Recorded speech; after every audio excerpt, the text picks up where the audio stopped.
Hey friends, we're going to do a body wrap. Now with a body wrap, we got to use our helicopter above our head, and we're going to wrap our rope around our body.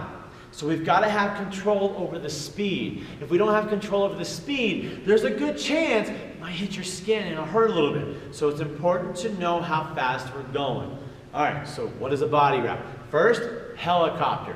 High above my head, not fast, just so it's going up and over my head. And when I'm ready, I'm going to slow down, but not stop. I'm going to slow down and come down around my legs and wrap. And then up the other way. So I unwrap and spin the other direction. And when I'm ready, coming down and around and back up. So my rope changes direction every time I wrap it around my body. And back up. So that body wrap. Now what I can do as well is switch hands. So grab on with both hands, spinning together, switching hands, and I'm going to do a body wrap with my other hand.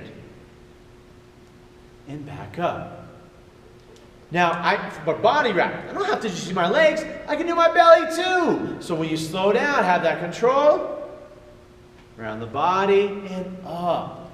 Now I don't have to come back up to the helicopter each time, I can stay at the belly. Around and around. Or maybe I go to the legs and then back up to my body. But you remember, you need to be careful of the speed. If you go too fast, you might whip yourself. So it's all about control. You want to go nice and easy. Up, over, and down, around for that body wrap.